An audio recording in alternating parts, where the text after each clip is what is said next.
In today's video, let's talk about how to increase your Black Friday sales without stress and overwhelm. I've helped so many product-based business owners grow their sales, and today I'm going to help you do the same. I'll be going over my tips on how you actually plan for Black Friday. Black Friday was always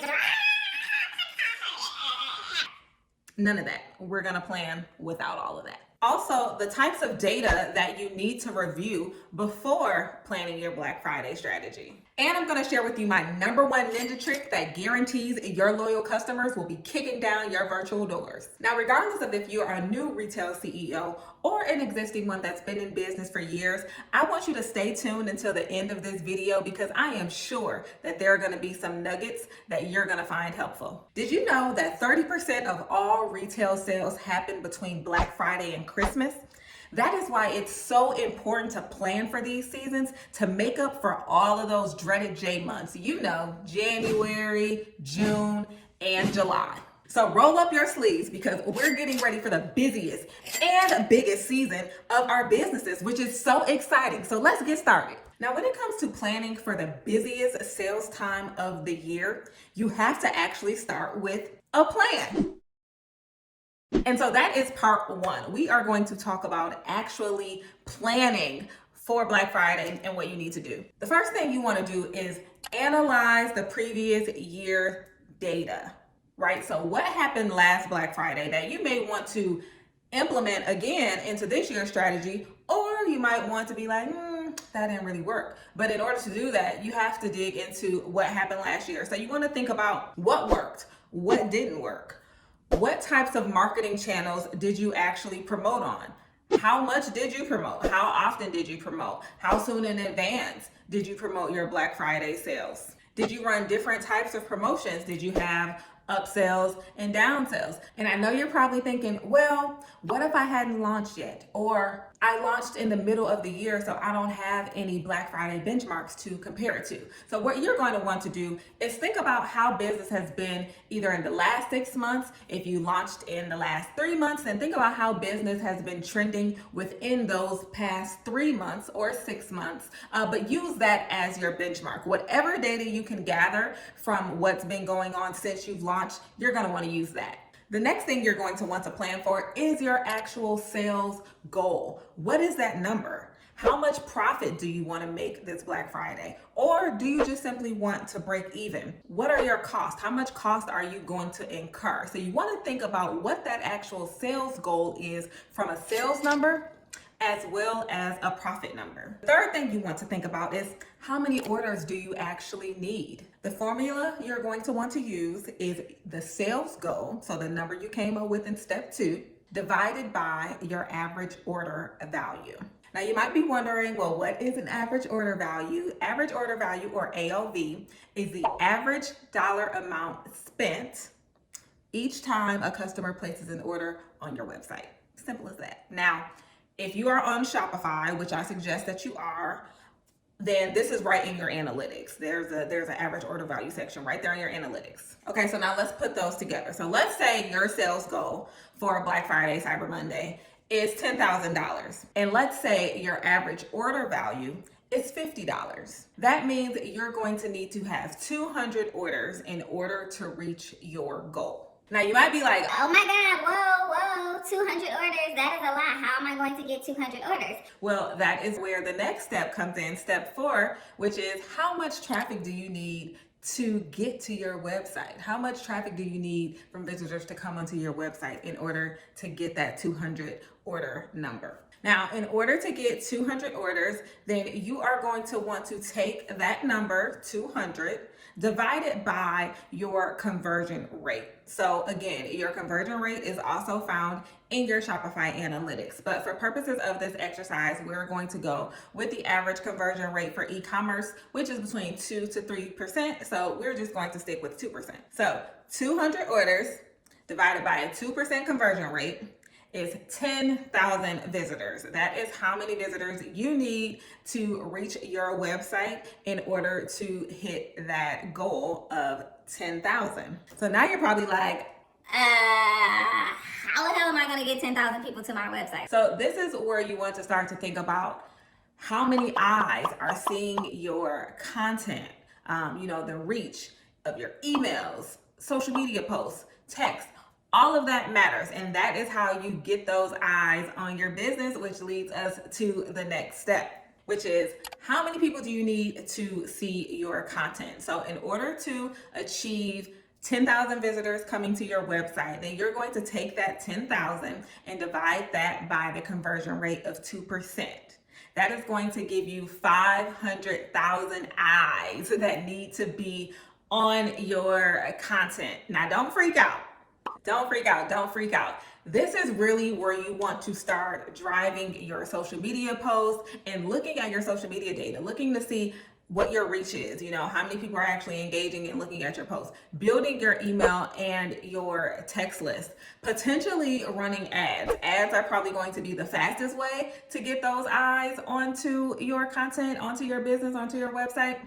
Working with one popular influencer that already has the audience that you're looking to reach, or maybe having a bunch of micro influencers, and then they all will compound to help you get to that 500,000. So those are just some things that you want to potentially think about when you're looking at this number of how many eyes really need to see the content that I'm putting out. Now that you know how to plan and have put an actual strategy in place with key numbers, now it's time to move on to the data. People love to skip over the data because it's not fun, it's not sexy, it's not the fun part of business. However, it is imperative in order to see the growth that you want to see, not only for Black Friday, but for your business overall. So here are 4 key types of data you need to think about and analyze as it relates to your Black Friday planning. The first is consumer data. So this is where you are really looking at the behaviors of your current customers. You want to start looking at their behaviors and patterns. So how many are repeat customers versus just one-time shoppers? How often are they actually engaging with your business? So are they opening your emails? Are they clicking in your emails? Are they responding? Look at how they're engaging. Also look at how much are they spending? What is the average that each customer is spending? What's their lifetime value? Who are your best customers? Do you have them segmented based on who shops more than who doesn't shop at all? These are some things that you want to think about when it comes to looking at your consumer data. Next, you want to look at sales data. And with sales data, you want to start looking at what are your best categories, right? Everything in your product assortment should not be just lumped under one main category. Everything should be broken out. And all profit margins are not created equal. So what are your profit margins based on those actual categories? What products are driving the most traffic? Also, what are your main sources of traffic? Meaning, where is all your traffic actually even coming from? You want to think about that. You want to look at that. Next is your inventory data. So having an understanding of how often your product moves, how quickly you're able to replenish, when you need to replenish, and when you need to mark down. Newsflash, when it comes to Black Friday, everything does not have to be 50% off site-wide.